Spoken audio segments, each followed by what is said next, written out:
Hello जी, नमस्कार, सलाम, सत श्री अकाल। Wish you all a very Byju's में केवल भारत बल्कि पूरे विश्व का बेहतरीन एजुकेशनल प्लेटफॉर्म जहां पे आपको मिलती है core quality education without any mixing. मैं आपका अपना डॉक्टर सचिन कपूर एक बार फिर से आपके सामने मुझे एक और बेहतरीन सेशन लेकर विषय चल रहा है जी हमारा इवोल्यूशन, और इवोल्यूशन को लेकर के हम थ्योरीज पढ़ चुके हैं कंप्लीट। इवोल्यूशन को लेकर के हम सभी तरह के एविडेंसेस भी पढ़ चुके हैं। आपको याद होगा पिछले सेशन में हमने evidences in favour of evolution complete कर लिया था। Evidences from embryology, evidences from comparative anatomy and morphology, evidences from palaeontology fossils की study, evidences from biochemistry and physiology, जहां पे मैंने आपको बताया था कि भाई ग्लाइकोलाइसिस के एंजाइम्स, प्रोटोप्लाज्म की कंपोजिशन, ये सब चीजें ऑर्गेनिजम्स में सिमिलर होती हैं। और भी कई एग्जांपल्स हमने लिए।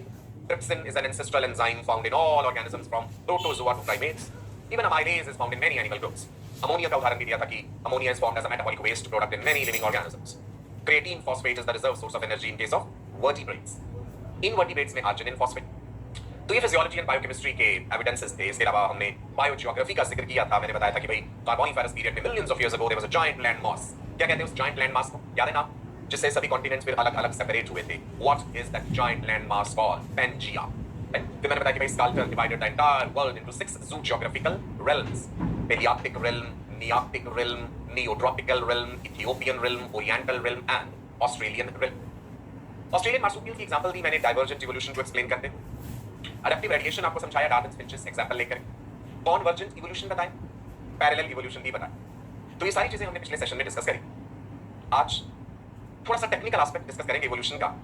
जेनेटिक्स का ज्ञान अगर इवोल्यूशन के साथ मिक्स नहीं हुआ तो आप इवोल्यूशन को पूरी तरह से नहीं समझ पाएंगे। मैंने आपको बताया था Dobzhansky worked on Drosophila population and Dobzhansky ने किताब लिखी है genetics and origin of species. Darwin की बुक ओरिजिन ऑफ स्पीशीज। अब डार्विन को जेनेटिक्स की नॉलेज नहीं थी। यही कारण था कि अपनी थ्योरी ऑफ नेचुरल सिलेक्शन देते समय वो बहुत सारी गलतियां कर गए। धीरे धीरे यही डार्विनिज्म परिवर्तित हो गया modern synthetic theory of evolution, जहां पे हम म्यूटेशंस का जिक्र करते हैं, gene recombination, gene migration, natural selection, genetic drift, ये सारी बातें इवोल्यूशन को समझने के लिए जरूरी। ठीक है, सो जेनेटिक्स में आपने जो भी चीजें पढ़ी थी, जब हमने मेंटलिज्म पढ़ा, अब वो सारी नॉलेज आपकी यहाँ पे यूज होगी। वेरिएशंस क्या है, म्यूटेशंस क्या है, जीन फ्रीक्वेंसी क्या है, ये सब बातें आज हम डिस्कस करेंगे। ठीक है, सो एक पॉजिटिव सोच, एक पॉजिटिव एनर्जी, एक ज़ील के साथ आज के इस सेशन का आगाज करते हैं। एंड हमेशा की तरह ये प्रे करेंगे, ये उम्मीद करेंगे कि आज के सेशन में भी हम बहुत सारी चीजें सीखें। और किसी से कुछ सीखने के लिए विनम्र होना बहुत ही आवश्यक है। आपके मेंटर्स दिन रात आपके लिए काम करते हैं। ये सेशन आप तक पहुंचाने के लिए पूरी टीम जुटी रहती है। So you should be thankful to each and every person. दिल से, सच्चे दिल से। पॉजिटिव एनर्जी का एक तरह से आप देखेंगे कि संचार होना शुरू हो जाता है जब आप स्वयं खुश रहते हैं और पॉजिटिव रहते हैं। चलिए बढ़ते हैं आज के सेशन की तरफ, और हमेशा की तरह कागज कलम तैयार रखिएगा इंपॉर्टेंट नोट्स बनाने के लिए। प्रीवियस ईयर क्वेश्चंस में जहां भी कहूं कि भाई ये पूछा हुआ है प्रीवियस ईयर एग्जाम में, तो वो बात आपको नोट करना। राइट, चलिए देखिए, आपको छोटे छोटे प्यारे प्यारे ये डॉग्स नजर आ रहे हैं, और क्या ये सभी एक दूसरे की कार्बन कॉपी है? क्या ये एक दूसरे के क्लोन है? क्या ये एक दूसरे के हूबहू सिमिलर है? नहीं ना। You can spot the differences. अलग अलग स्पीशीज तो एक ही। इसका मतलब क्या है? Variety, variations. क्या होते हैं जी variations?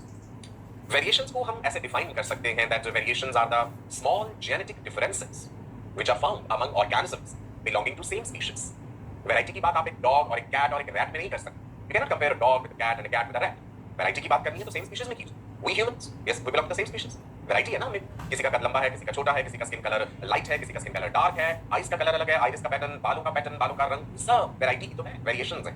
Why do you think organisms have variations? आप कहेंगे सर कि इस बात का जिक्र तो हम कई बार कर चुके हैं दैट वेरिएशंस प्रोवाइड, क्या प्रोवाइड करती है याद है? Variations provide raw material for evolution. Variations provide raw material for evolution. ठीक है, and natural selection is the driving force for evolution. Variations का अल्टीमेट सोर्स म्यूटेशन। ठीक है, चलो थोड़ा सा जेनेटिक्स में जो हमने पढ़ा था, रिकॉल करते हैं। ये आगे भी खूबसूरत है, आपके मन के ताने डांस करते हुए। वेरिएंट्स ऑफ अ जीन हमने पढ़ा था कि मेंडल ने, ग्रेगोर जॉन मेंडल ने पी प्लांट पाइसन सटाइवम हम पे काम करा था, और उस पौधे को चुनने के विशेष कारण भी थे, वो भी हमने पढ़े। उसमें उन्होंने अलग अलग कैरेक्टर स्टडी करे थे, है ना? याद है? ट्रेट्स जो भी स्टडी करे थे। प्लांट की हाइट का जिक्र करा था हमने, टॉल है या ड्वार्फ है, फ्लावर पोजीशन एक्सियल है या टर्मिनल है, पॉड इन्फ्लेटेड है या कंस्ट्रिक्टेड है, seeds round, yellow, wrinkle, green, सारी बातें हमने पढ़ी, है ना? So gene for colour of the pea, मटर का दाना जो है, उसका रंग जो है, कलर जो है, उसके लिए कोई जीन रिस्पांसिबल होगा।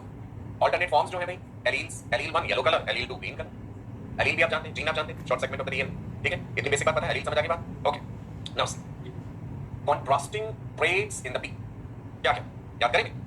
पी कलर, पी का मटर के दाने का शेप, फ्लावर का कलर, पॉड का शेप, पॉड का कलर, प्लांट की हाइट, पॉड की पोजीशन, एक्सेल है या टर्मिनल। कितने हो गए? 1 2 3 4 5 6 7, राइट? नाउ आगे बढ़ते हैं।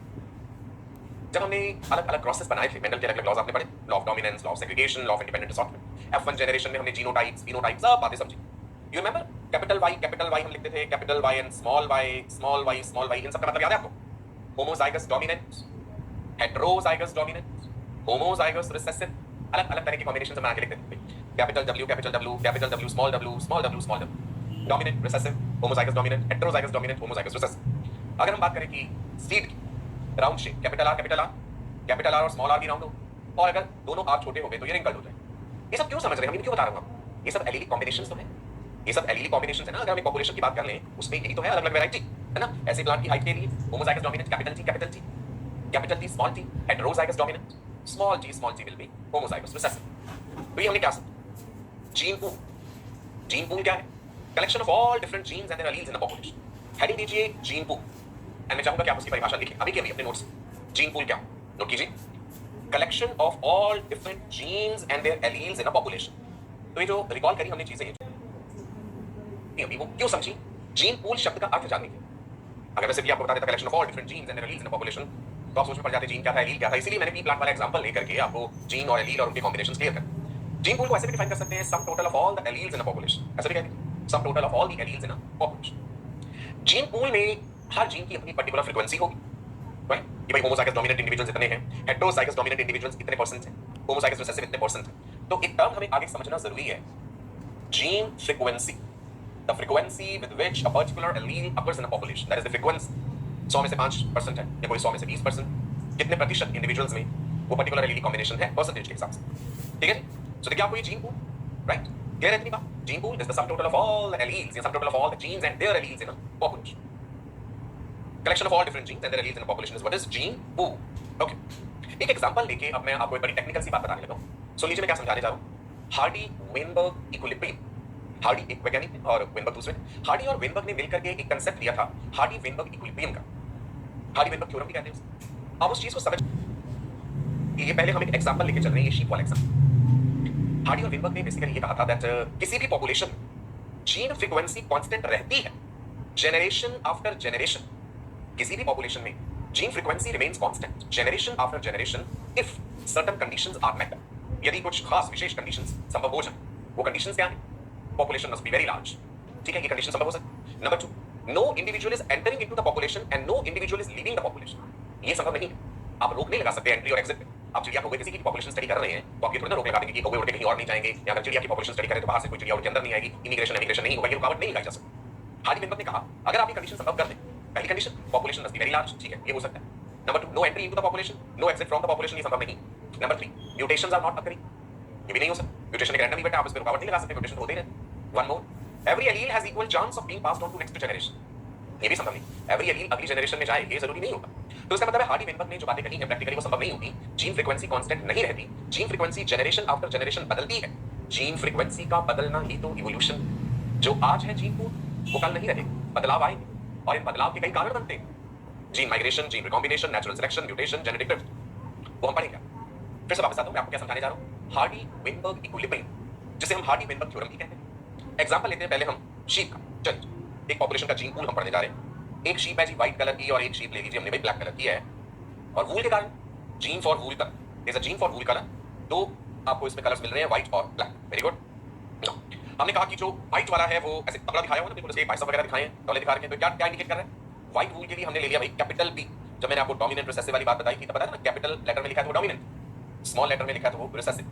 तो व्हाइट वाला जो हम यहाँ पे एलील दिखा रहे हैं capital B, that is dominant over the black wool यानी स्मॉल।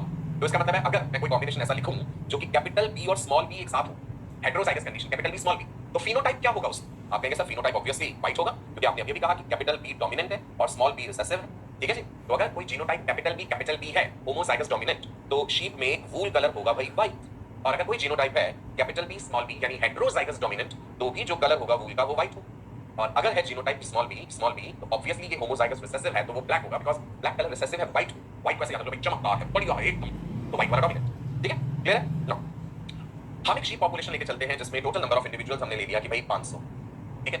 एक एग्जांपल लिया, 500 शीप आपने स्टडी करी और आपने देखा उसमें व्हाइट वाली शीप भी है बहुत सारी, व्हाइट वाली ज्यादा दिख रही है ना, और उसी पॉपुलेशन में आपको ब्लैक शीप भी नजर आ रही है, दिस वन जिस पे स्टार लगा रहा हूं, ये रही हमारी भाई काले रंग वाली sheep.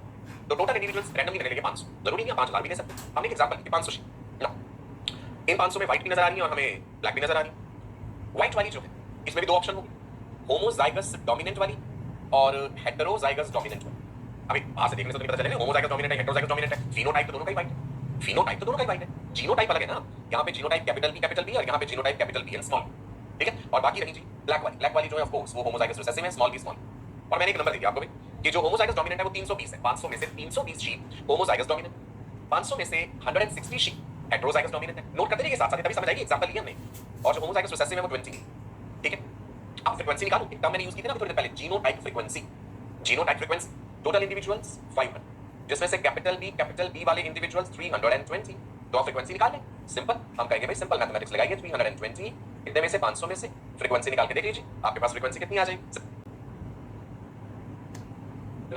It will be 0.64, right. Now ऐसे ही आप निकालेंगे frequency capital B and small b वाले की 160, 5 से डिवाइड कर दिया आप, ठीक है जी। 100 से बेशक मल्टीप्लाई मत कीजिए, तो मैंने आपको तरीका बता दिया, राइट। 20 डिवाइड कीजिए 500 से, फ्रीक्वेंसी 0.04, राइट, 0.0। तो हमारे पास जो अलग अलग फ्रीक्वेंसीज आई हैं दैट इज 0.64, ठीक है भाई। अगर 100 के हिसाब से चलेंगे तो 64% हो गया, अगर हम 1 मान के चले तो उसके हिसाब से 0.64 कह दिया हमने, है ना। ये अगर 100 के हिसाब से लेके चल रहे हैं, राइट। 160 वाले में फ्रीक्वेंसी 0.32 एंड 0.04, तीनों ऑप्शन आपके पास आ गए, समझा। Homozygous dominant, heterozygous dominant and homozygous recessive.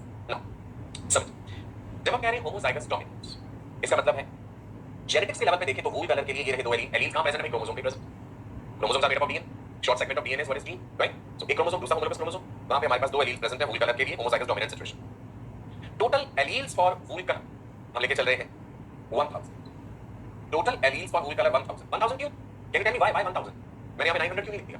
Because sample population कितना लिया था, what was the size of the population, how many sheep, number of sheep कितने, नंबर ऑफ शीप आप देंगे सर 500 कहे थे आपने, ठीक है। तो 500 शीप डिप्लॉयड ऑर्गेनिज्म है, एप्लॉयड थोड़े ना, मैमल है ना, डिप्लॉयड। तो इसीलिए मैंने अब याद कीजिए पिछले में यहां पे आपको 2 सेट्स ऑफ क्रोमोसोम्स दिखाए है ना, तो डिप्लॉयड है ना इसीलिए। तो टोटल एलील्स हो जाएंगे 1000, दो क्रोमोसोम हम लेके चल रहे हैं उस हिसाब से। सो 500 को हमने 2 से मल्टीप्लाई करा तो 1000 आ गया, इज इट क्लियर जी। सो हमने यहां पे दिखा भी दिए, हर शीप में आपको ये 2 क्रोमोसोम दिखाए हैं, कैन यू सी, और उसके ऊपर एलील भी मार्क करके दिखाया, चाहे काली शीप है चाहे व्हाइट शीप है। सो जो 500 आप लेके चल रहे हैं इंडिविजुअल्स, शीप इंडिविजुअल्स, उसमें अगर टोटल एलील्स कहें हम वूल कलर के लिए, total alleles, variety of alleles नहीं क्या, टोटल एलील कह रहा हूं 1000, is it clear to all of you, right. Well एक इंडिविजुअल के 2 तो 500 इंडिविजुअल में 1000। नाउ लेट्स इधर देखिए, नंबर ऑफ बी एलील्स अगर हमें कैलकुलेट करना है, कैपिटल बी ऑप्शंस क्या है, एक कैपिटल बी, एक हमारे पास स्मॉल बी है ना, इन्हीं से बना था कैपिटल बी स्मॉल बी या फिर स्मॉल बी स्मॉल, यही जीनोटाइप्स पॉसिबल, ठीक है। होमोजाइगस डोमिनेंट को रिप्रेजेंट करना है कैपिटल बी मैंने शुरू में कहा 320 individuals, right. Heterozygous dominant capital B and small b 160 individuals, homozygous recessive small b 20 individuals. Let's see the number of B alleles, तो 320 प्लस 320 प्लस 160, समझ आएगा। ये देखो इधर से समझा कैसे कैलकुलेट करना है, बी बी 320 दो बार कर रहे हैं, अगेन बी 160 है ना। सो 320 160 टोटल हमें मिला जी 800, okay. So allele frequency of B 800 बार आया 1000 में से, पॉइंट। इसको हम रिप्रेजेंट कर देते हैं एक टर्म से that is called small B, ये important. So this small B it is representing the frequency of the dominant allele that is B. So shall I write here? B is representing frequency of capital B, which in this case we have seen is 0.8. Right? Now आगे देखो, note करते रहो ये साथ साथ, अभी समझ आएंगी चीजें।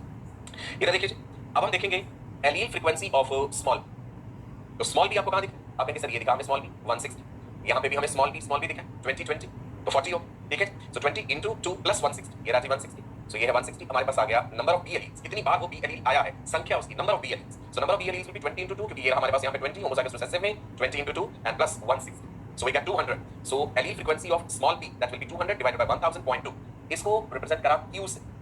ये p and q याद रखना आपको, p was the frequency of the dominant allele यानी capital p, q is representing frequency of small b, q is representing the frequency of small b and which in this case is 0.2। जो पीछे देखा था अभी वो कितना था, इधर देखिए 0.8, capital B 0.8, small b 0.2, right ना। अब आप कहेंगे कि सर 0.8 प्लस 0.2 अगर हम जोड़ते हैं तो 1, ये एग्रीड 1, यानी p plus q gives you 0.8 plus 0.2 equals to 1। Listen, combined frequencies of all alleles for a gene in a population is equal to 1। ये बात नोट करें, combined frequencies of all alleles for a gene in a population is equal to 1 ना। अभी हमें capital B small b की भी ढूंढनी है ना। इधर फिर से चीप वापस आ गई, व्हाइट होमोजाइगस डोमिनेंट वाला genotype A, white heterozygous dominant genotype A, black homozygous recessive small b। Sheep के नंबर जो हम लेके चले थे भाई, ये homozygous dominant 320, heterozygous dominant 160, recessive 20, total individuals 500 को 2 से मल्टीप्लाई करा तो टोटल एलील्स का नंबर पता चला था 1000। जीनोटाइप फ्रीक्वेंसीज जो हमने निकाली जीनोटाइप फ्रीक्वेंसी इसका था जी 0.64, इसका था 0.32, इसका था 0.0। जीनोटाइप फ्रीक्वेंसी ध्यान रखें, allele frequency, genotype frequency, don't get confused. अब ये जो कैपिटल बी वाली हमने ली थी, that was the allele frequency, B then small b, that was for the q. So q याद रखना, बी याद रखना, जीनोटाइप फ्रीक्वेंसी एलील फ्रीक्वेंसी में कंफ्यूज नहीं। Now let's see the number of alleles, 320B, 320B, यहां से 160B आ गए, तो एलील फ्रीक्वेंसी बनी इसकी 0.8 जो हमने कैलकुलेट करी, और यहां पे एलील फ्रीक्वेंसी बनी थी 0.2 which we have just discussed. Please don't get confused between this term genotype frequency and allele frequency. ये हमने कैसे कैलकुलेट करा था, ये आपको थोड़ी देर पहले बताया, और ये कैसे कैलकुलेट करा ये भी हमने समझा। P क्या है, Q क्या है, you have understood, P square, Q square and 2PQ, वो भी अभी हम समझेंगे आगे इक्वेशन में। Now let's come back, heterozygous dominant situation ले रहे हैं हम, genotype capital B and small, ठीक है जी, capital B small b, capital B small b। अगर आप गैमीट्स की बात करें, अब हम अगली जनरेशन में जाके देखें, F1 जनरेशन के कॉम्बिनेशन बना के देखें क्या क्या बन सकता है, ठीक है। उसके लिए गैमीट्स कैसे बन रहे हैं ये आपको समझना जरूरी है। ये रहे जो दो होमोलोगस क्रोमोसोम्स आपके सामने, ये आप जानते हैं, जब हमने जेनेटिक्स में परेंट्स पेयर वाली बात भी करी थी कि suppose capital B small b है ना, तो गैमीट्स कैसे बनाने हैं, you know that already. Now अब हम सेकंड जनरेशन में जा रहे हैं। फर्स्ट जनरेशन तो हमने समझ लिया, पैरेंटल जनरेशन। सेकंड जनरेशन में देखते हैं कि किस प्रकार से हमें फ्रीक्वेंसीज मिलती हैं। परेंट्स पेयर याद कर लीजिए, इधर हमने रख लिया फीमेल गैमीट्स को, इधर रख लिया मेल गैमीट्स को, सिंपलीफाई करके बिल्कुल, alleles in ova, right, B capital B small, यहां पे है जी alleles in sperm, male and female gametes fertilise होंगे तभी नेक्स्ट जनरेशन मिला है। सेम चीज कैपिटल B स्मॉल, राइट। अब हम देखते कौन किससे फर्टिलाइज हो रहा है और नतीजा क्या है। यहां पे हमने ये P और Q भी यूज करा है और अल्फाबेट, क्या मतलब है जी इसका देखते हैं। P frequency of allele B, थोड़ी देर पहले कैलकुलेट करा था 0.8, frequency of allele B capital B, Q it is the frequency of allele small b, 0.2, 0.8 plus 0.2 add करा था तो 1। चलो आगे देखिए, ये ब्लॉक बना लिया ना आपने ऐसे, और अभी मेरे चलो आगे बढ़ते। Now this gamete fuses with this gamete, capital B, this is the genotype, genotype यही होगा कैपिटल B, और ये देखने में कैसा होमोजाइगस डोमिनेंट, राइट। अब P और P को आपने मल्टीप्लाई करा तो आपको मिला P स्क्वायर, 0.8 into 0.8, यहां पे आपको ये रिजल्ट मिलेगा। Genotype of the second generation में अगर आप फ्रीक्वेंसी देखेंगे capital B genotype, capital B genotype की फ्रीक्वेंसी, जीनोटाइप की फ्रीक्वेंसी बात हुई, एलील की नहीं। सो P square will be 0.8 into 0.8, that is 0.6, did you get it? P square, so what does P square represent? The frequency of the genotype capital B, right? What does P represent? Single P, small p, the frequency of the allele capital B. P square is the frequency of the genotype capital B, right? चलो अब आगे देखिए, समझ लीजिए एक बार फिर से highlight कर देता हूं जी आपके, capital B, just a minute, capital B, P square 0.64, what does it mean? Probability that allele capital B with frequency small p appear on both the chromosomes of a diploid individual is the product of probabilities, that is P square. थोड़ा technical लग रहा होगा आपको, आप सादी भाषा में याद कर लो that P square is representing the frequency of capital B homozygous dominant gene frequency, right? ये रहा homozygous dominant। नेक्स्ट एक चीज हमने समझ ली सेकंड जनरेशन। अब हम दूसरी चीज समझते हैं, अगर ये गैमीट और ये गैमीट फ्यूज हुआ तो capital B and small b आएगा हमारे पास, और यहाँ का P और यहाँ का Q आपने मल्टीप्लाई करा तो small p and small q, PQ ऐसे बोल, P में तो हम लार्ज और स्मॉल या कैपिटल स्मॉल करेंगे तो सिंपली PQ कह सकते हैं। सो 0.8 into 0.2 PQ, what is PQ representing? Frequency of capital B small b genotype, मतलब हेटेरोजाइगस डोमिनेंट जीनोटाइप। इस जीनोटाइप की फ्रीक्वेंसी क्या हो जाएगी? 0.8 into 0.2 यानी 0.16। सिंपल, ठीक है। ये थी P स्क्वायर की frequency, P square representing the genotype frequency for capital B and capital B, PQ representing the genotype frequency for capital B small, okay, right? Now अब आप यहाँ पे देख लीजिए, नेक्स्ट सेम आएगा यही, capital B small b, PQ 0.16, right. अगर हमें टोटल फ्रीक्वेंसी देखनी हो capital B small b genotype, तो यानी PQ और ये PQ ऐड करके तो आएगा ना, because capital B small b दो ऑप्शन मिले हमें, कैपिटल B स्मॉल b यहाँ दिखा, कैपिटल B स्मॉल b यहाँ दिखा, सो PQ प्लस PQ ऐड करा तो 2PQ आया, that means 0.16, 0.16, 0.32. This is the total frequency of capital B small b genotype, okay? इसको कैसे समझेगा? 2PQ जो हमने लिखा है 0.32, इसका मतलब क्या हुआ? Probability that allele capital B with frequency P appear on one chromosome and allele small b with frequency Q appears on another chromosome. तभी तो 2PQ हुआ, okay? चल, अब एक ऑप्शन रह गया हमारे पास, क्या? ये homozygous recessive small b small, अगर ये गैमीट और ये गैमीट फर्टिलाइज हुआ यानी Q स्क्वायर हुआ तो इट विल बी 0.04, यानी this will be the frequency of small b genotype, homozygous recessive genotype, okay. चलो आगे बढ़े, this is Q square, that is 0.2 into 0.04, Q square small b small 0.2 into 0.2, what is this representing? ये वो संभावना बता रहा है प्रोबेबिलिटी की एली स्मॉल p जिसकी की फ्रीक्वेंसी q है, it will appear on both the chromosomes of a diploid individual.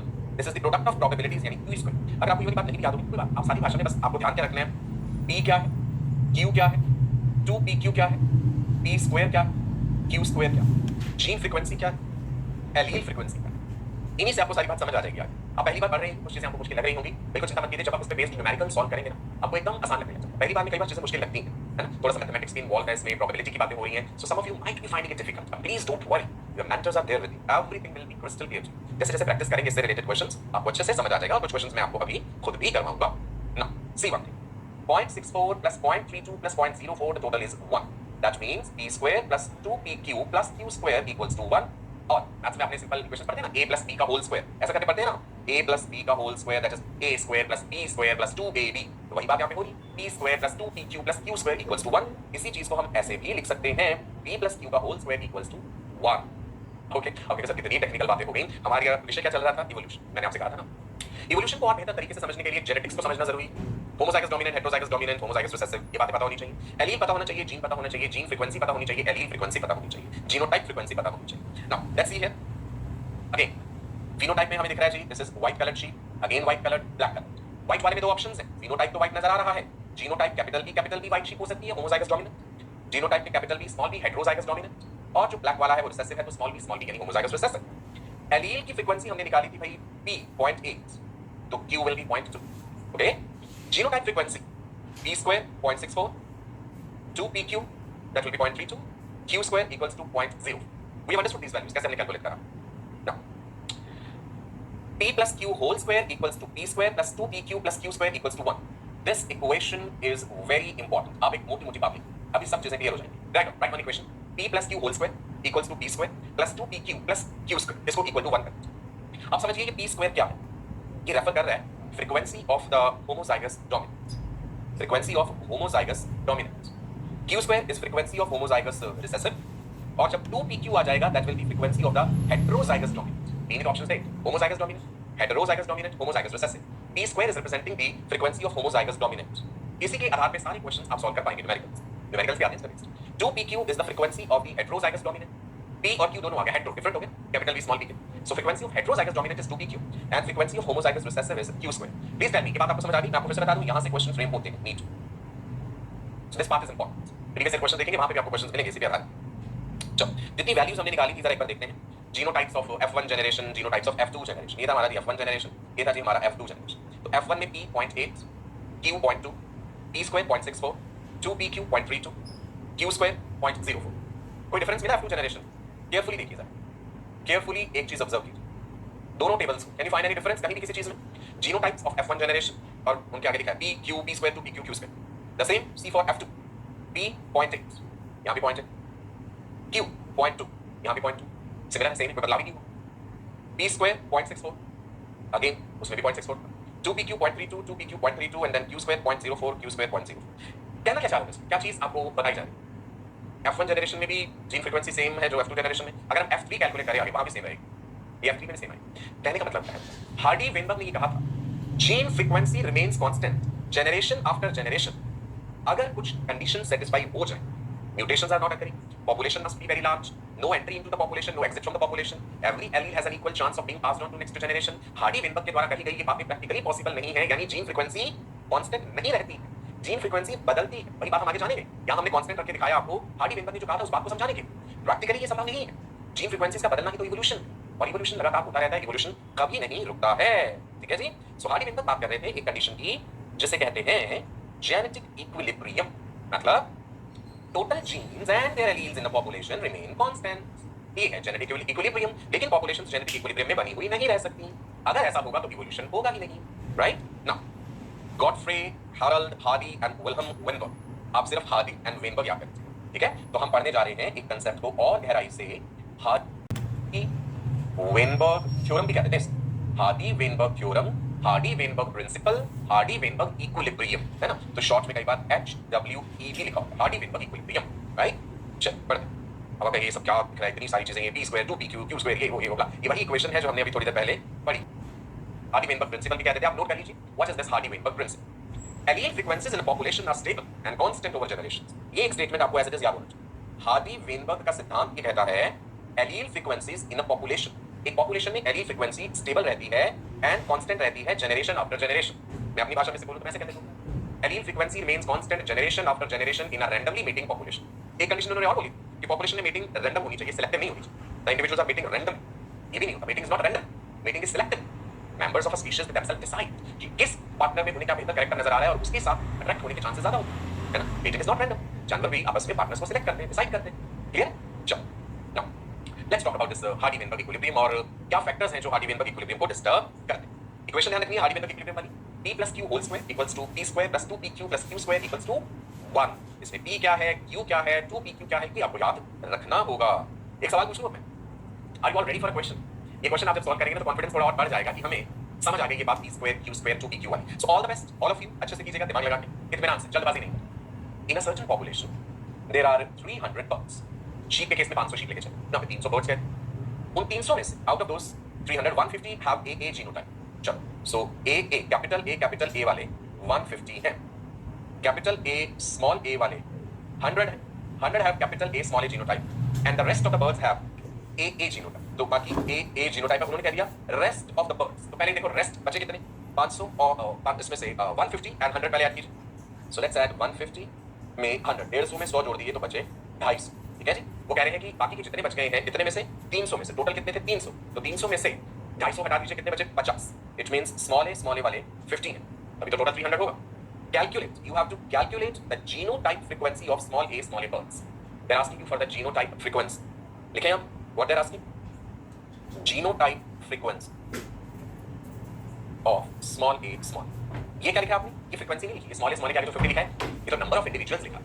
This is number of individuals. This is not the genotype frequency of a. Question समझ आ गया? All of you follow? Now, अब देखो. Total birds 300. Capital A birds 150. Capital A small A birds 100, जो कि question नहीं दिया हुआ है। स्मॉल ए बर्ड्स का नंबर हमें फाइंड आउट करना, तो 300 में से हमने ये माइनस करें तो 50 मिला, ये तो मैंने कैलकुलेट करके दिखा दिया। अब हमें कैलकुलेट करना था जीनोटाइप फ्रीक्वेंसी स्मॉल ए वाला।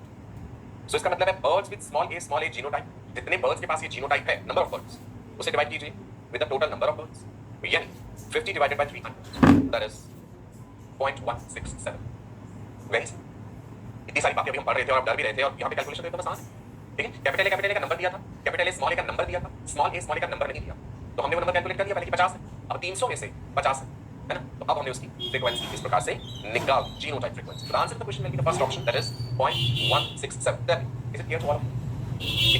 ये सब कैलकुलेशंस क्यों करने, इवोल्यूशन को और बेहतर तरीके से समझने के, ठीक है जी ना। हार्डी-वेनबर्ग इक्विलिब्रियम ये कहता है कि जीन फ्रीक्वेंसी स्टेबल रहती है, जनरेशन आफ्टर जनरेशन बदलती नहीं है, लेकिन जीन फ्रीक्वेंसीज तो बदलती हैं। वो हमने अभी पढ़ना है कि क्या-क्या फैक्टर्स हैं which disturb the Hardy-Weinberg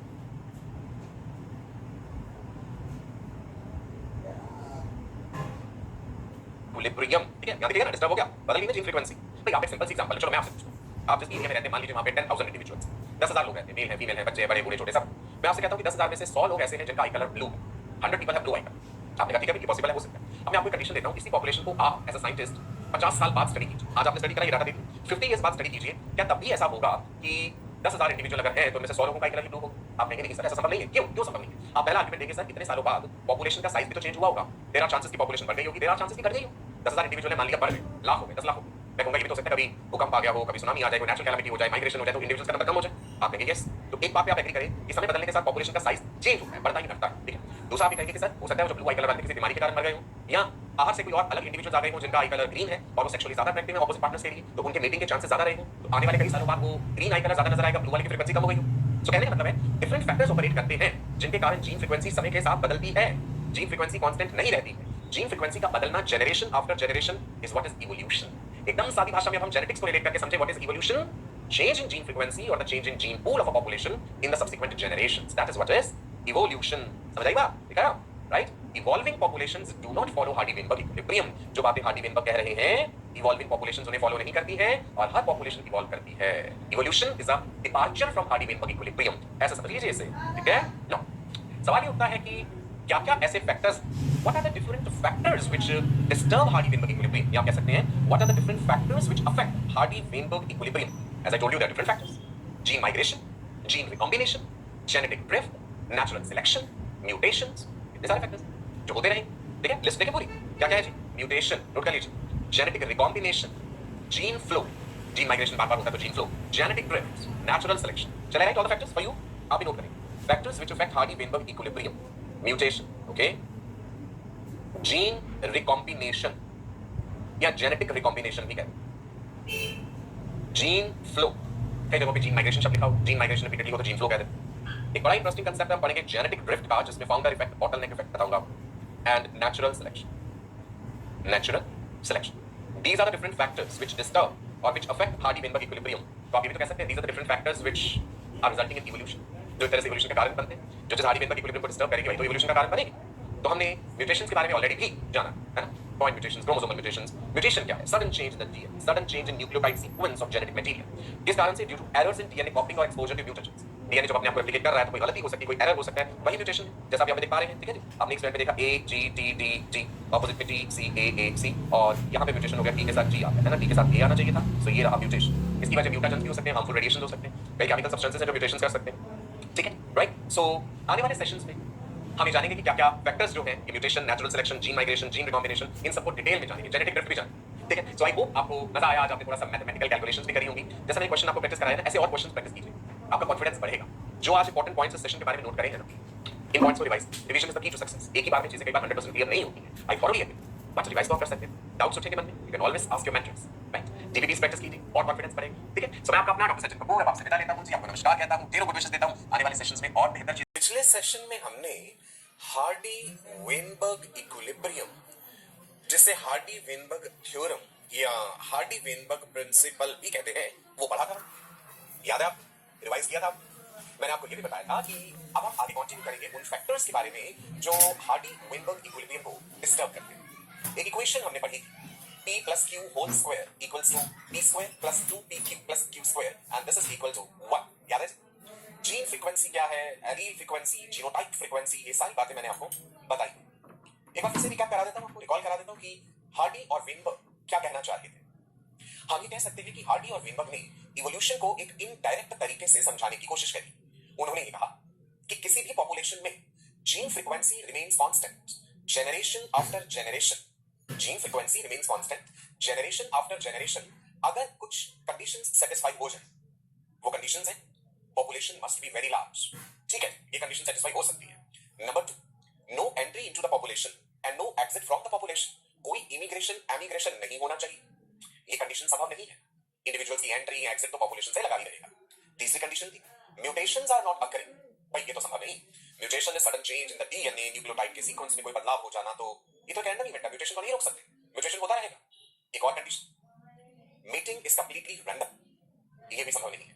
meeting random नहीं होता, सिलेक्टिव होता।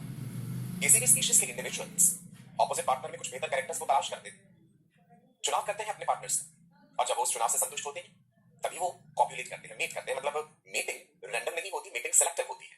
तो इसका मतलब है कुछ एलील्स के अगली जनरेशन में जाने के चांसेस ज्यादा हो जाएंगे अगर कोई बेहतर कैरेक्टर है। मैंने आपको एग्जांपल भी दी थी कि पूरी एनिमल किंगडम में it is the male animal which is more beautiful, who has more elaborate features, more attractive, more decorative features. Humans में ऐसा नहीं है, वो हम ह्यूमन एवोल्यूशन में बताएंगे, पढ़ेंगे उसमें कि भाई उसका क्या कारण है। तो इसका मतलब है मीटिंग रैंडम नहीं है, मीटिंग सिलेक्टिव। जबकि हार्डी-वेनबर्ग कह रहे थे मीटिंग रैंडम होना चाहिए। एक बात उन्होंने और कही थी, वो बात ये थी every allele must have an equal chance of being passed on to next generation, ये भी संभव नहीं है। तो यदि हार्डी-वेनबर्ग के द्वारा कही गई बातें संभव नहीं है, तो जीन फ्रीक्वेंसी कांस्टेंट नहीं रहती है जनरेशन आफ्टर जनरेशन, यानी जीन फ्रीक्वेंसी बदलती है, और जीन फ्रीक्वेंसी का बदलना ही तो इवोल्यूशन है। Evolving populations do not follow Hardy Weinberg equilibrium, evolution is a departure from Hardy Weinberg equilibrium. इन सभी बातों को हमने पिछले सेशन में बड़ी गहराई से पढ़ा था। आज हम ये समझेंगे कि ऐसा क्यों है, कौन कौन से फैक्टर्स हैं जो हार्डी-वेनबर्ग इक्विलिब्रियम को प्रभावित करते हैं, इफेक्ट करते हैं, या आप ये कह दीजिए इनडायरेक्ट तरीके से जो इवोल्यूशन का कारण बनते हैं। Mutations, gene recombination, genetic drift, gene flow, natural selection, ये सारी चीजें हम आज के सेशन में पढ़ेंगे। एक पॉजिटिव सोच, एक पॉजिटिव एनर्जी, एक ज़ील के साथ आज के सेशन का आगाज करते हैं, और ये उम्मीद करते हैं कि आज भी हम बहुत सारी चीजें सीखेंगे, क्वेश्चंस प्रैक्टिस करेंगे, हमारा कॉन्फिडेंस बढ़ेगा, हम अपने लक्ष्य की तरफ कदम बढ़ाते बढ़ाते धीरे धीरे अपने मकसद तक पहुंच रहे हैं। अपने आप में खुद ही महसूस किया कीजिए कि मैं एक वर्ल्ड फेमस डॉक्टर हूं, है ना? क्यों ना, जो भविष्य में होना है हम उसे मान के चले कि वो हो चुका है। तो ये कायनात की एनर्जी जुट जाएगी आपको आपके मकसद तक पहुंचाने के लिए। एक बार इस पॉजिटिव एनर्जी को महसूस तो करके देखिए। चलिए आज के सेशन का आगाज करते हैं। कागज कलम तैयार रखिएगा, इंपॉर्टेंट चीजें साथ के साथ नोट करेंगे। ओके, सो हमारे आज के सेशन का हेडिंग क्या है? हमारा हेडिंग है जी फैक्टर्स अफेक्टिंग, जो प्रभावित करते हैं हार्डी वेनबर्ग इक्विलिब्रियम, शॉर्ट में HWE, Hardy Weinberg equilibrium, Hardy Weinberg theorem कह लीजिए। सो वो फैक्टर्स क्या हैं? देखिए मेरे राजा बेटा, पिछले सेशन में भी हिंट कर दिया था, म्यूटेशंस, जेनेटिक रिकॉम्बिनेशन या gene recombination, gene flow, genetic drift, natural selection. लिखना चाहेंगे क्या? लिस्ट बनाइए आप सब जल्दी से। हेडिंग है factors affecting Hardy Weinberg equilibrium. पहला फैक्टर है mutation, sudden change in the DNA, okay. दूसरा फैक्टर बताऊंगा आपको, जीन रिकॉम्बिनेशन, क्रॉसिंग ओवर के टाइम पे जीन रिकॉम्बिनेशन होता है। देन जीन माइग्रेशन, अगर जीन माइग्रेशन रिपीटेडली होता है तो वो जीन फ्लो कहलाता है, ठीक है। Genetic drift, sudden change in the gene frequency, drift मतलब सडन चेंज, इसी में हम फाउंडर इफेक्ट, बॉटलनेक इफेक्ट पढ़ेंगे। एंड नेक्स्ट है जी natural selection, which is the driving force for evolution. तो सबसे पहला फैक्टर यानी mutation. Mutations provide raw material for evolution. Variations का अल्टीमेट सोर्स म्यूटेशन है। Hugo de Vries Oenothera lamarckiana mutation theory याद है? गुड। म्यूटेशन होता है change in nucleotide sequence of the genetic material. Genetic material के nucleotide sequence में बदलाव हो जाना due to errors in DNA कॉपिंग।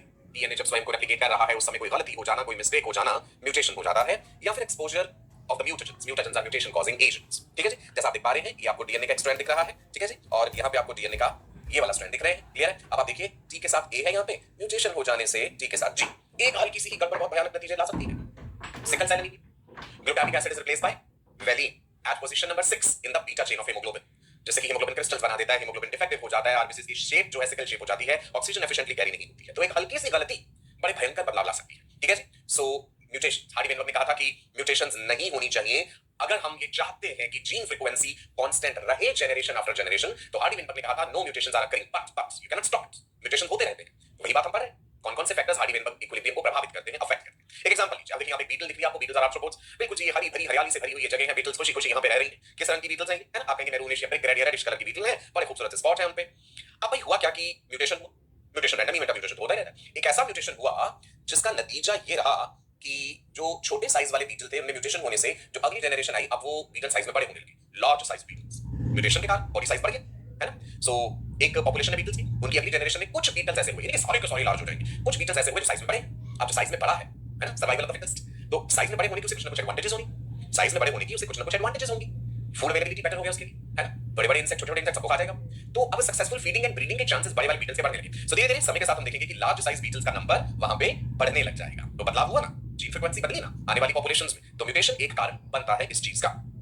एक बात आप नोट कर लेंगे जी, mutations can introduce new genes या न्यू एलील्स, नई जीन्स नए एलील्स ला सकती हैं म्यूटेशंस एक पॉपुलेशन में। ये भी हो सकता है that they can delete certain alleles, कोई एलील खत्म नहीं हो जाए, और they can delete the old ones, दोनों बातें पॉसिबल है। So ultimately mutations result in change of the gene and the allele frequency, दोनों बातें इंपॉर्टेंट हैं, क्वेश्चन फ्रेम हो सकता है। समझ आएगा ना? हार्डी वेनबर्ग ने ये कहा था, हार्डी वेनबर्ग ने ये कहा था दैट जीन फ्रीक्वेंसी कांस्टेंट रहेगी अगर म्यूटेशन नहीं होगी, और हम कह रहे हैं ऐसा हो ही नहीं सकता, म्यूटेशन तो होते हैं, जीन फ्रीक्वेंसी बदलती है। क्लियर है जी? पहला फैक्टर क्लियर हो गया सबको, राइट? चलो अब अगले फैक्टर की तरफ बढ़ते हैं, दैट इज जेनेटिक रिकॉम्बिनेशन या जीन रिकॉम्बिनेशन, राइट? क्या होता है ये जीन रिकॉम्बिनेशन? देखते हैं जी। Occurrence of new combination of alleles, alleles के नए कॉम्बिनेशंस आना अगली जनरेशन में ड्यू टू सेक्सुअल रिप्रोडक्शन। हम यही तो पढ़ते हैं, सेक्सुअल रिप्रोडक्शन के कारण वैरायटी आती है। एक पेरेंट के कैरेक्टर दूसरे पेरेंट के कैरेक्टर, मेल फीमेल जब वो रिप्रोड्यूस कर रहे हैं, अगली जनरेशन में नए जेनेटिक कॉम्बिनेशंस बनते हैं, यही जीन रिकॉम्बिनेशन कहलाता है। सो जीन रिकॉम्बिनेशन की वजह क्या क्या बन गई? Dual parentage. डुअल पेरेंटेज से क्या मतलब है? सेक्सुअल रिप्रोडक्शन में दो पेरेंट्स इन्वॉल्व है, mail and female, gamete formation होता है, फर्टिलाइजेशन होता है, जाइगोट बनता है, जिसमें नए कॉम्बिनेशंस आते हैं। इंडिपेंडेंट असॉर्टमेंट ऑफ क्रोमोसोम्स, हम जेनेटिक रिकॉम्बिनेशन के कारण पढ़ रहे हैं। Crossing over during meiosis, very important. Genetic recombination की वजह क्या क्या बन रही है? एक तो crossing over during meiosis, meiosis आपने पढ़ा है, रिडक्शनल डिवीजन, गैमीट फॉर्मेशन के टाइम पे मियोसिस होता है, मियोसिस 1, मियोसिस 2 हमने पढ़ा, अलग-अलग स्टेजेस पढ़ी, प्रोफेज, मेटाफेज, एनाफेज, टेलोफेज, सब स्टेजेस पढ़े प्रोफेज के, leptotene, zygotene, pachytene, diplotene, diakinesis, याद है? Leptotene, zygotene, pachytene, diplotene, diakinesis. Random fusion of gametes, gametes randomly fuse करते हैं सेम स्पीशीज में, है ना। ऐसा नहीं है कि डॉग स्पर्म कैट के ओवा को फर्टिलाइज कर सकते हैं, वो नहीं कहा गया यहाँ पे। इसका मतलब है कि मेल ने मान लीजिए ढेर सारे गैमेट्स प्रोड्यूस करें किसी एक पर्टिकुलर स्पीशीज में, फीमेल ने बहुत सारे प्रोड्यूस करें, तो रैंडम फ्यूजन है गैमेट्स का। कोई भी मेल गैमेट किसी भी female gamete of the same species के साथ फर्टिलाइज हो सकता है, नए एलील्स भी बन गए। तो जीन रिकॉम्बिनेशन, जेनेटिक रिकॉम्बिनेशन एक वजह रहता है हार्डी वेनबर्ग इक्विलिब्रियम को डिस्टर्ब करने का, क्योंकि नए कैरेक्टर्स आते हैं जिससे जीन फ्रीक्वेंसी बदलेगी। अब आप एक साधारण सी एग्जांपल, बीटल के एग्जांपल फिर से देख लीजिए। आप देख पा रहे हैं मैंने पेरेंटल जनरेशन में दो प्रकार के बीटल्स दिखाए हैं। This beetle is with large spots, इसके शरीर में आपको बड़े बड़े ये स्पॉट्स नजर आ रहे हैं। मान लीजिए एक मेल बीटल है, then there is this beetle with small spots, इसके शरीर पे छोटे छोटे स्पॉट्स। पहला वाला मेल है, फीमेल, पेरेंट्स, रिप्रोडक्शन हुआ, ये इनके ऑफस्प्रिंग है। The offspring with both small and large spots, offspring में भाई बड़े भी हैं और छोटे भी, तो वैरायटी आ गई ना, जीन रिकॉम्बिनेशन के कारण नया कैरेक्टर देखने को मिल गया भाई, ऐसे बीटल भी है बड़े छोटे स्पॉट्स वाले, ठीक है। सो आर्टिफिशियल तकनीक ऐसा नहीं होना चाहिए, लेकिन हम ऐसा होने को रोक ही नहीं सकते। You can not stop gene recombination, you can not stop mutation, right. Next factor देखिए, genetic recombination introduces new genotypes. This point is important. Genetic recombination के कारण नए जीनोटाइप्स आते हैं। कैसे आते हैं वो हमने अभी समझा।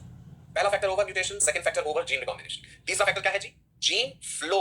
क्या है? Gene flow. मैं आपको समझाता हूं जीन फ्लो क्या है। सुनिए, मान लीजिए एक पेरेंटल पॉपुलेशन है, इस पॉपुलेशन में से कुछ इंडिविजुअल्स माइग्रेट करके एक दूसरी जगह पे चले जाते हैं। प्रैक्टिकल एग्जांपल लेते हैं कि इंडिया में से बहुत से लोग इंडिया से माइग्रेट करके ऑस्ट्रेलिया चले जाते हैं, और ऐसा होता है पूरी दुनिया भर में ऐसा लगा रहता है। अगर हम ह्यूमंस की बात करें, एक कंट्री से कोई दूसरे कंट्री में जाता है, वहां की सिटीजनशिप लेके वहां पे जो है रिजाइड करता है, वहां रहता है वो इंसान, वहां के लोगों के साथ उनकी शादियां होती हैं, उनके वहां पे बच्चे पैदा होते हैं, है ना। So this is what is gene migration. When certain individuals from a parental population migrate to a new place, they mate with members of their own species present at that place, and what is happening here, जो alleles, जो genes वो अपने साथ carry कर रहे हैं, वो उस नई पॉपुलेशन में भी तो फैला देंगे ना। मान लीजिए ऑस्ट्रेलिया से 1000 लोग जिनका आई कलर ब्लू है, एक रैंडम एग्जांपल लिया मैंने, ब्लू आई कलर वाले लोग ऑस्ट्रेलिया से माइग्रेट करके इंडिया आते हैं, राइट। ये ब्लू आई कलर वाले में मेल्स भी हैं, फीमेल्स भी हैं, सब यहां आकर के वो इंडियन पॉपुलेशन में इंडियन लोगों के साथ उनकी शादियां होती हैं। सो एक समय के बाद हमें देखने को मिलेगा कि नए कैरेक्टर्स भी, नए फीचर्स हमें उस इंडियन पॉपुलेशन में देखने को मिल रहे हैं। और अगर ये जीन माइग्रेशन बार-बार होता है, रिपीटेडली होता है, तो ये जीन फ्लो कहलाता है। Gene flow is what? Gene migration which is happening multiple times, right. समझ आएगा आपको बात सिंपल सी एग्जांपल के साथ। चलो अब हम टेक्निकल डेफिनेशन लिख लेते हैं इसकी। किसकी definition? Gene flow, migration of genes या alleles due to migration of few individuals in a population। इसको ऐसा समझ लेते हैं, मान लीजिए this is one population, this is a particular place, ठीक है, this is another place, यहाँ पे भी individuals हैं, ठीक है। certain individuals from this place they have migrated to this new place, migration हुआ, ठीक है, और यहीं पे सेटल हो गए, इनकी यहीं शादियां हुई, यहीं बच्चे पैदा हुए। सो इस geographical location में, इस locality में, यहाँ पे they have introduced new alleles, right। so when this gene flow is happening multiple times, this is what is when the gene migration is happening multiple times, this is called gene flow, right। पढ़ लें एक बार फिर से, देखो, the movement of individuals from one place to another is called migration। सादी भाषा में migration को कैसे डिफाइन करते हैं? एक जगह से दूसरी जगह जब लोग जा रहे हैं तो हम कहते हैं कि माइग्रेशन हो रहा है। If the migrating individuals breed, important, second point क्या कहता है?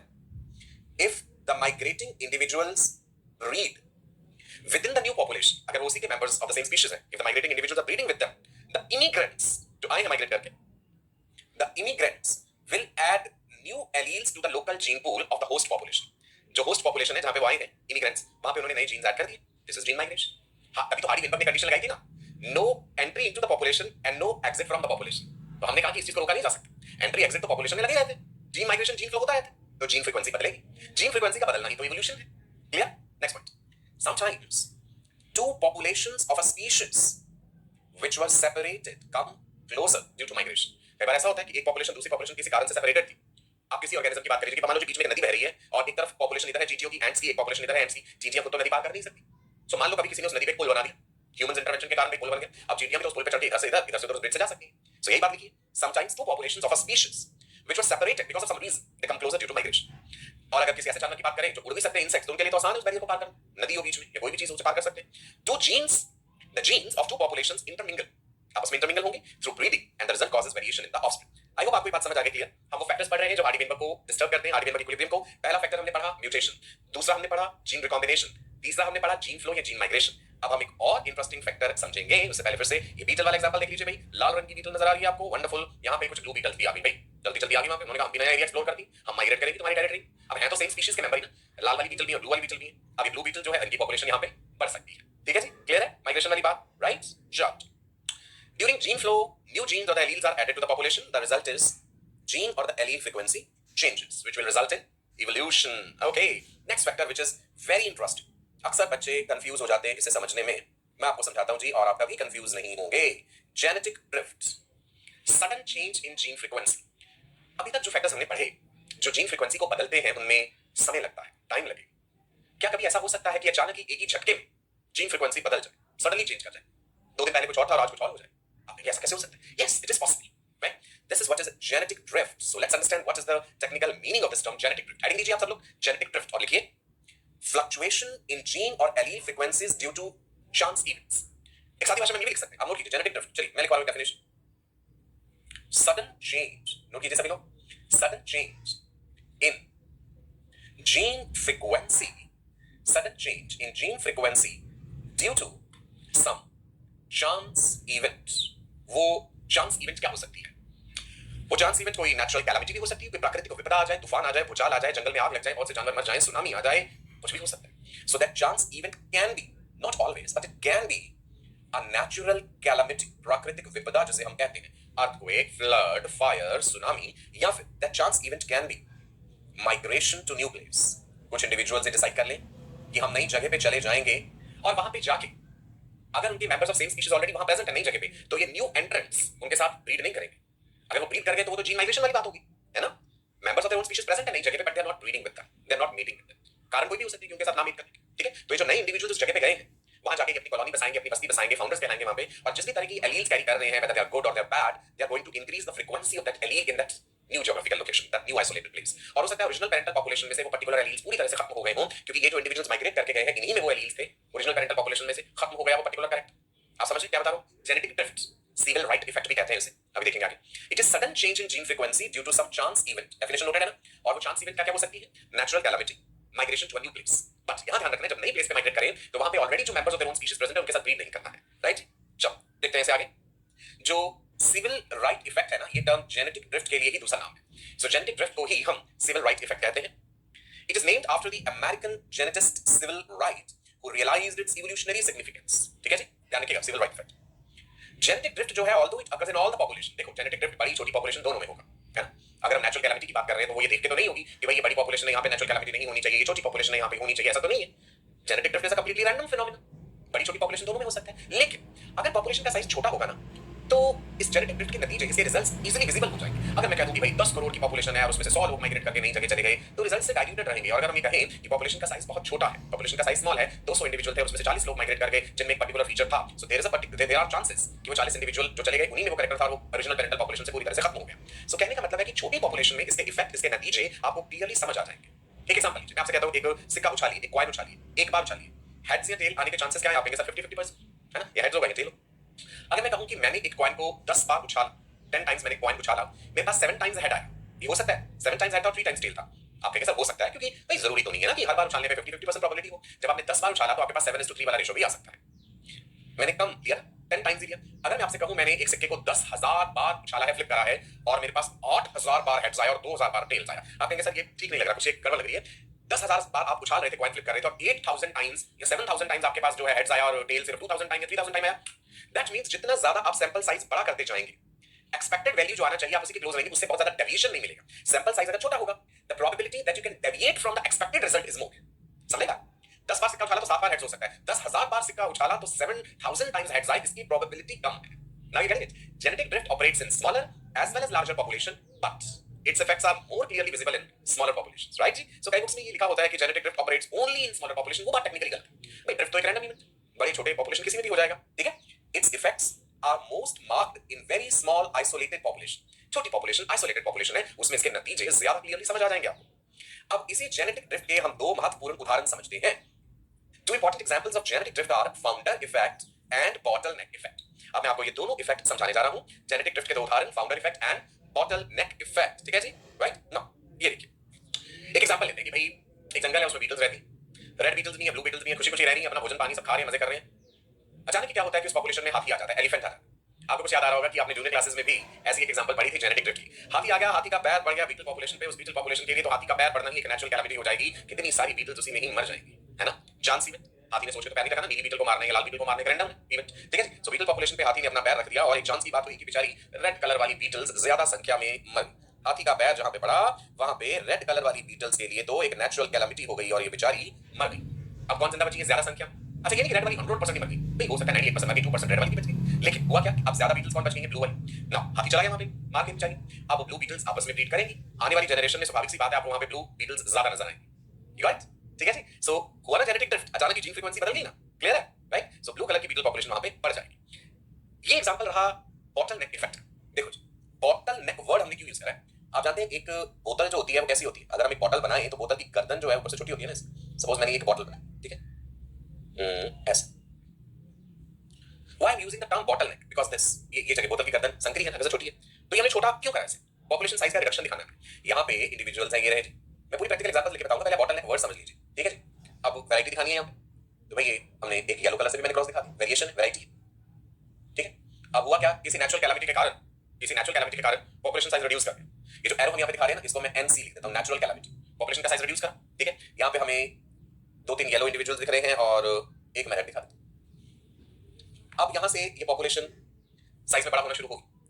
एक एग्जांपल लेते हैं कि जो येलो इंडिविजुअल दिखा रहा हूं ना, ये कोई जेनेटिक डिफेक्ट वाले हैं। से रैंडम एग्जांपल, रेड वाले जो इंडिविजुअल दिखाए वो ठीक है, येलो वाले जेनेटिकली डिफेक्टिव है। किसी नेचुरल कैलामिटी के कारण पॉपुलेशन का साइज इतना कम हो गया कि अब ये येलो और रेड जो है कम संख्या में बचे। येलो डिफेक्टिव है, मान लो येलो वाले थोड़े ज्यादा बच गए, 5 6 7 8 इंडिविजुअल से फॉर एग्जांपल, रैंडमली हमने इस सैकड़ों में भी हो सकते हैं। अब ये जब ब्रीड करेंगे आपस में, धीरे धीरे they are going to increase their population, है ना, लेकिन उस पॉपुलेशन में आपको जेनेटिकली डिफेक्टिव इंडिविजुअल्स की संख्या ज्यादा मिलेगी। ये पॉपुलेशन एक बॉटलनेक सिचुएशन में फंस गई है।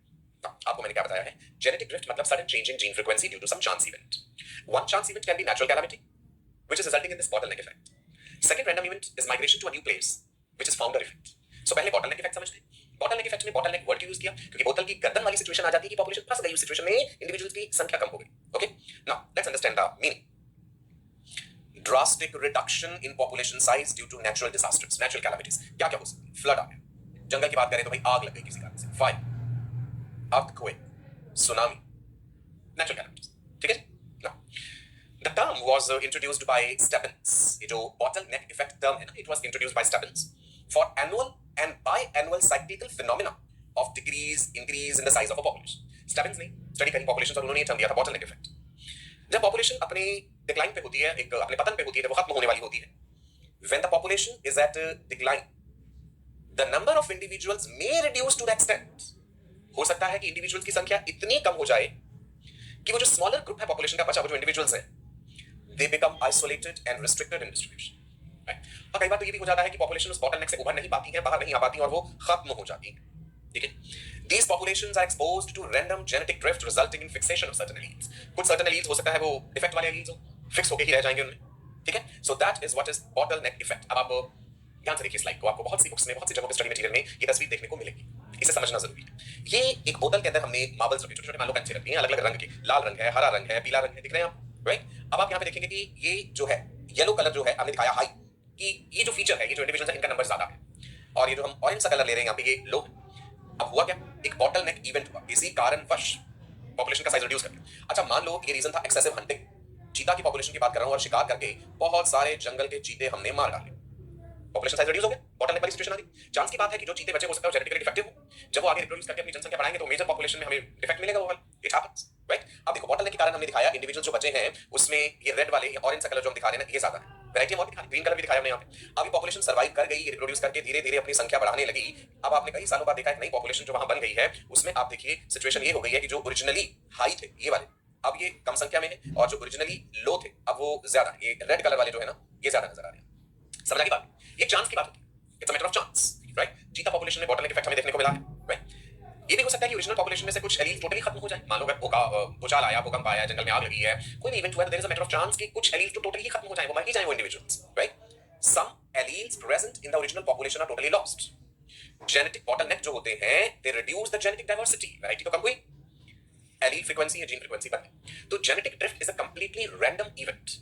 ड्रिफ्ट ये नहीं देखेगा अच्छे इंडिविजुअल्स को जिंदा रखना है, बुरे इंडिविजुअल्स को जिंदा रखना है, no. Genetic drift operates irrespective of the adaptive value of the traits. ये बात इतना जरूरी, आप सभी लिखेंगे, जेनेटिक ड्रिफ्ट ऑपरेट्स, सोचेगा थोड़ा ना अच्छे लोगों को जिंदा रखने के, बुरे लोगों को, irrespective of adaptive value of trait. It's a completely random phenomenon. अगर हम नेचुरल सिलेक्शन की बात करें, natural selection selects the better ones. Natural selection बेहतर कैरेक्टर्स वालों को बढ़ावा देता है, तो वो बायस्ड है, ड्रिफ्ट बायस्ड नहीं। अच्छा बुरा कोई भी मर सकता है, कोई भी बच सकता है, ठीक है। चल इंटरेस्टिंग बात बताओ, दिमाग की बत्ती जला दी। देखिए नॉर्दर्न एलिफेंट सील मैमल, इनमें बॉटलनेक इफेक्ट हुआ है एक्सट्रीम हंटिंग के कारण। हुआ क्या कि भाई बहुत ज्यादा शिकार होने की वजह से इनकी जनसंख्या बहुत कम रह गई, 30,000-25,000 के करीब सील्स जो है वो बची हैं। एक्सेसिव हंटिंग हुई थी तो बहुत कम रह गई थी, एनवायरमेंटलिस्ट्स ने कुछ सील्स को बचा लिया तो पॉपुलेशन थोड़ी हमने उनकी बढ़ा दी, लेकिन वो जितने भी सर्वाइवर्स हैं ना, उन सबके कोई ना कोई जेनेटिक डिफेक्ट हमें देखने को मिलता है, जेनेटिक वेरिएशन बहुत कम है, because they have faced this genetic bottleneck, northern elephant seal. अच्छा एक और इंटरेस्टिंग एग्जांपल इधर देखिए, ये एक आइलैंड है समंदर, इसमें हरे रंग की बीटल्स भी, इसमें लाल रंग की बीटल्स। किसी कारणवश समुद्र का पानी बढ़ा, मान लो बहुत ज्यादा बारिश होती है, पानी बढ़ गया, आइलैंड का बहुत सारा हिस्सा जो है पानी में डूबने लगा, और किसी कारण से आइलैंड दो भागों में बट सेपरेट। ग्रीन बीटल्स जो है हरे रंग वाली, वो एक तरफ को चली, it's a matter of chance, separate हो गई, आइलैंड ही सेपरेट हो गया, हरे रंग की बीटल जो है वो वहां पे ज्यादा रहेगी। अब ये रिप्रोड्यूस करेंगी तो धीरे धीरे हम देखेंगे कि इस नए आइलैंड में मैक्सिमम बीटल्स जो हैं ज्यादातर जो है वो हरे रंग वाली हैं, और ये ओरिजिनल वाली उनकी पेरेंटल पॉपुलेशन जिसमें लाल भी थे और हरे भी थे, it's a matter of chance. मैं ये भी एग्जांपल ले सकता था कि न्यू आइलैंड में लाल वाली ज्यादा होगी, ठीक है जी। अब हुआ क्या कि ये वाले जो हैं सेपरेट जो हो गए ओरिजिनल पेरेंटल पॉपुलेशन से, ये वहां के फाउंडर्स कहलाते हैं। मैं फाउंडर इफेक्ट आपको बताने जा रहा हूं। यहां तो ये हुआ कि बीटल्स अपनी मर्जी से सेपरेट नहीं हुई होंगी। कई बार ऐसा भी होता है certain individuals from a parental population they decide that we will migrate to a new place. We will migrate to a new place, new isolated place. वहां पे members of their own species should not be present. एक condition है कि उनके अपने members of the same species नहीं होने चाहिए, और अगर हैं भी तो फिर ये जो new entrants हैं उनके साथ breed नहीं करेंगे, mate नहीं करेंगे, क्योंकि अगर उनके साथ mate करें तो ये फिर founder effect नहीं हुआ, ये तो gene migration हो गया, जो हमने थोड़ी देर पहले पढ़ा था, है ना। So founder effect में क्या है, certain individuals from a parental population migrate to a new isolated place. Members of their own species should not be present at that place. And even if they are present, these new entrants will not mate with them. अब ये जो नए entrants आए हैं ना, ये आपस में ही मीटिंग करेंगे, मेल फीमेल इंडिविजुअल्स दोनों होंगे, आपस में ब्रीड करेंगे, and whatever character they are carrying, जो भी जीन्स वो कैरी कर रहे हैं अपने साथ, मान लो ब्लू आई कलर वाला था, मान लो कोई जेनेटिक डिसऑर्डर वाला था, कुछ भी हो सकता है। अगर जेनेटिक डिसऑर्डर वाला हुआ, मान लो आपस में ब्रीड करते हैं, तो हमें उस पर्टिकुलर आइसोलेटेड प्लेस पे, उस आइलैंड पे, उस ज्योग्राफिकल लोकेशन पे वो जीन की फ्रीक्वेंसी बढ़ी हुई मिलेगी। डेफिनेट सी बात है, वो बढ़ती जाएगी वहां। This is what is founder effect, ठीक है जी, right. Now what is founder effect, underline करते हैं, रिडक्शन इन जेनेटिक वेरिएशन। यहां पे तो जेनेटिक वेरिएशन रिड्यूस हुई कब, when small subset of population establishes a new colony. हम ऐसा समझ लेते हैं, ये एक ओरिजिनल पॉपुलेशन थी, ये एक नई ज्योग्राफिकल लोकेशन है, मैं इसका नाम दे देता हूं न्यू आइसोलेटेड प्लेस, राइट। हुआ क्या, यहां पे ये पेरेंटल पॉपुलेशन है, ठीक है, यहां से कुछ इंडिविजुअल्स, सर्टेन इंडिविजुअल्स माइग्रेट करें। बीटल वाले केस में तो ये हो गया कि भाई अपने आप समंदर का पानी बीच में अगर आइलैंड सेपरेट हो गया। certain individuals they have migrated, they migrate to a new isolated place। यहां पे आ गए ना, members of their own species should not be present here, even if they are present, these new entrants, ये जो नए आए हैं, जो संस्थापक है यहां के फाउंडर्स कहलाते हैं। हमने इन्हें टाइटल दिया है, तुम फाउंडर्स हो यहां, तो ये फाउंडर का काम है। मान लो इनमें से कुछ इंडिविजुअल्स ऐसे हैं जिनमें जेनेटिक डिसऑर्डर, अभी आपस में शादी होती है, आपस में ही ब्रीड करेंगे, ह्यूमंस की बात करें, है ना, तो जेनेटिक डिसऑर्डर की फ्रीक्वेंसी आपको ड्रास्टिकली हाई मिलेगी। इसके प्रैक्टिकल एग्जांपल भी है, इन द ईयर 1900, सन 1900 के करीब, certain individuals of Amish community migrated from Germany to Pennsylvania। certain individuals of Amish community, लिख देता हूं, सन 1900 की बात है, certain individuals of Amish community migrated from Germany to Pennsylvania। उनमें से कुछ लोगों को, अच्छा हमें नहीं पता कितने लोगों को, कुछ लोगों को एक जेनेटिक डिसऑर्डर था, एलिस वैन क्रीवेल्ड सिंड्रोम। चला राइट है, क्या जेनेटिक डिसऑर्डर था कुछ लोगों को, certain individuals were suffering with a genetic disorder Ellis van Creveld syndrome. आपको नाम याद रखने की जरूरत नहीं है, सिर्फ एग्जांपल देके आपको समझा रहा हूं। सन 1900 की बात है कि चंद लोग, पता नहीं 100 लोग थे, 200 लोग थे, जितने भी थे, वो माइग्रेट करे जर्मनी से पेनिसिल्वेनिया में और आकर के सेटल करके पेनिसिल्वेनिया में। उनमें से कुछ लोगों को जेनेटिक डिसऑर्डर था एलिस वैन क्रीवेल्ड सिंड्रोम। इसके सिम्पटम्स होते हैं माइक्रोसेफेली से छोटा हो जाता है, मेंटल रिटार्डेशन, पॉलीटेक्टाइल डिजीज का साथ। अब एमिश पीपल बड़े कंजर्वेटिव हैं, they marry with in their community. ऐसा नहीं था कि जब वो पेनिसिल्वेनिया में आए तो वहां पे और इंसान नहीं थे, ह्यूमंस नहीं थे, लेकिन ये अपनी ही जाति में शादियां करते हैं। अब हुआ क्या, इतने सालों में इनमें आपस में ही शादियां होती रही और धीरे धीरे वो जेनेटिक डिसऑर्डर फैलता गया, और आज अगर हम देखें पेनिसिल्वेनिया में जो एमिश कम्युनिटी के लोग हैं उनमें जेनेटिक डिसऑर्डर ड्रास्टिकली हाई है, राइट। यही हैरानी वाली बात थी, साइंटिस्ट ने चीज देखी कि भाई ये पर्टिकुलर जेनेटिक डिसऑर्डर इन लोगों में इतना ज्यादा क्यों है। फिर हमने उनका इतिहास पढ़ा, हमने उनकी हिस्ट्री स्टडी करी, तो हमें पता चला कि एमिश लोग ओरिजिनली यहाँ के रहने वाले नहीं है, इनके पूर्वज माइग्रेट करके किसी दूसरी जगह से आए थे, और उनमें से कुछ लोग ऐसे थे जिनको ये जेनेटिक डिसऑर्डर था, क्योंकि शादियां क्लोज रिलेशन में आपस में ही होती रही इनमें। सो इतने सालों में हमें नतीजे ये देखने को मिल रहे हैं कि जेनेटिक डिसऑर्डर ये वाला बहुत ज्यादा हाई फ्रीक्वेंसी में पाया जाता है। सो this is a practical example of founder effects. Clear है जी, राइट। अब आपको फाउंडर इफेक्ट समझ आ गया, वंडरफुल। चलो एक बात कुछ और बातें करते हैं फाउंडर इफेक्ट के बारे में। It is noted when a small group of persons called founders they leave their home, अपना घर छोड़ के एक नया सेटलमेंट ढूंढते हैं, the population in the new settlement may have different genotype frequency from the parental population। यही बात हमने समझी अभी, right.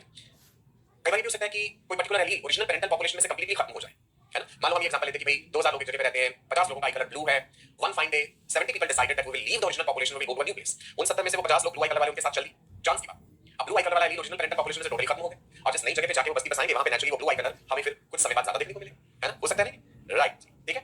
Founder effect short briefly होता क्या, a part of population moves to a new location, population का कुछ हिस्सा नई जगह पे जाता है, might carry different alleles, और ये भी हो सकता है कि हजारों सालों बाद उस नई जगह पे वो जो फाउंडर्स हैं वो कंप्लीटली एक डिफरेंट स्पीशीज ही बना दें। ये ह्यूमंस के केस में तो पॉसिबल नहीं है, बिकॉज़ ह्यूमंस में जीन माइग्रेशन बहुत फ्रीक्वेंटली हो रहा है, पूरा संसार एक ग्लोबल विलेज की तरह है, इंसान हर जगह पे पहुंच चुके हैं। लेकिन अगर किसी और जानवर की बात करें, जैसे डार्विन्स फिंचेस के केस में हुआ, you remember that Darwin's finches example of founder effect also. वो बेचारी ओरिजिनली जो फिंचेस थी from the original seed eating variety जो साउथ अमेरिकन मेनलैंड से माइग्रेट करके गैलापागोस आइलैंड पे पहुंच गई, और यहीं की वो क्या है, हजारों साल बाद ये अलग-अलग स्पीशीज बन चुकी हैं। सो डार्विन्स फिंचेस फाउंडर इफेक्ट का भी उदाहरण है, डार्विन्स फिंचेस एडेप्टिव वेरिएशन का भी उदाहरण है, राइट जी। सो देखेंगे आप ओरिजिनल पेरेंटल पॉपुलेशन से कुछ इंडिविजुअल्स माइग्रेट करें और हजारों साल बाद एक नया स्पीशीज भी बना सकते हैं। क्लियर है जी, फाउंडर इफेक्ट। एक और इंटरेस्टिंग बात बता दूं, देखो जी, Afrikaners and Huntington's disease, Huntington's disease it's a neurodegenerative disorder, nervous system से related disorder है। Afrikaners जो है they are descendants from the Dutch settlers, right? They have high chances of getting affected with Huntington's disease। वही बात जो मैंने अभी relate करके बताई कि वो जो ओरिजिनली पूर्वज रहे होंगे जो डच सेटलर्स, उनमें वो डिफेक्टिव जीन रहा होगा, और वो पॉपुलेशन के इंडिविजुअल आपस में मेट करते रहे over period of so many generations, ये पर्टिकुलर जेनेटिक डिसऑर्डर हमें अधिक संख्या में देखने को मिल रहा है। So I hope it's clear to you what is genetic drift, sudden change in gene frequency due to some chance event। chance event natural calamity, excessive hunting हो सकता है, उसका नतीजा है bottleneck effect। chance event हो सकता है migration to a new place, वो कहलाता है फाउंडर इफेक्ट। सो फाउंडर इफेक्ट, bottleneck effect दो उदाहरण है जेनेटिक ड्रिफ्ट के। हम पढ़ रहे थे factors which affects Hardy Weinberg equilibrium. हमने कौन-कौन से फैक्टर्स डिस्कस करे, सबसे पहले mutation, number 2 gene recombination, gene migration और gene flow, and then genetic trends. कौन सा एक फैक्टर बच गया? एक फैक्टर जो बच गया है that is natural selection. Natural selection, मैंने आपको पहले बताया कि नेचुरल सिलेक्शन जो है that is the driving force for evolution. Natural selection is driving force for evolution. चला राइट है, आप भी लिखिए, आगे दीजिए। Natural selection, it is driving force for evolution. Selection का मतलब क्या है? In general selection is a process by which individuals who are physically, physiologically, and behaviorally better adapted with the environment. They survive, they reproduce, and produce more number of surviving offsprings as compared to those who are not better adapted. समझ आई बात? Selection वो प्रक्रिया है. Selection is a process by which those individuals, वो individuals जो कि physically, physiologically, and behaviorally better adapted है, better adjusted है environment के साथ, वो सर्वाइव करते हैं, रिप्रोड्यूस करते हैं and they produce more number of surviving offsprings. किनके मुकाबले में? उनके मुकाबले में जो कि बेटर अडैप्टेड नहीं। तो सिलेक्शन दो तरह का है भाई, एक होता है नेचुरल सिलेक्शन जो नेचर करता है, एक होता है artificial selection. So natural selection is done by nature on a large scale throughout the world. Artificial selection is done by man, by humans on a small scale in the laboratory. Natural selection जो trait select करेगा that is beneficial to the species. Artificial selection के जरिए जो trait हम select करते हैं वो हमारे फायदे के लिए है। नेचुरल सिलेक्शन एक टाइम कंज्यूमिंग प्रोसेस है, इसके नतीजे सामने आने में सैकड़ों साल लग सकते हैं। आर्टिफिशियल सिलेक्शन एक क्विक प्रोसेस है, इसके नतीजे जल्दी आपके सामने होंगे। आर्टिफिशियल सिलेक्शन के जरिए हमने पेपर, मिर्ची की अलग-अलग वैराइटीज बनाई, हमने हॉर्सेस की, डक्स की अलग-अलग वैराइटीज बनाई, डॉग्स की, ओगी की, है ना, broccoli, Brussels sprouts, cabbage, cauliflower, वो सभी आर्टिफिशियल सिलेक्शन के ही तो उदाहरण हैं। डार्विन ने स्वयं कबूतर की अलग-अलग प्रजातियां बनाई थी, जैकॉबिन, पाउकर, फैनटेल, ठीक है। तो ये जो सिलेक्शन है और इसके टाइप्स हैं, नेचुरल एंड आर्टिफिशियल, और फिर नेचुरल सिलेक्शन के भी अलग-अलग टाइप्स हैं, stabilising selection, directional selection, disruptive selection, ये हम अगले सेशन में पढ़ेंगे, ठीक है जी, राइट। सो नेचुरल सिलेक्शन की डेफिनेशन बता देता हूं, process in which heritable variations enable better survival and leave more progenies. Survive भी बेहतर करना है, फीड करना है और ब्रीड भी बेहतर करना है, ठीक है जी। आज के सेशन के लिए इतना ही, फिर मिलेंगे आपसे और बेहतरीन बातें बताएंगे एवोल्यूशन के बारे में। I hope you enjoyed today's session, right. चलते रहिए आगे।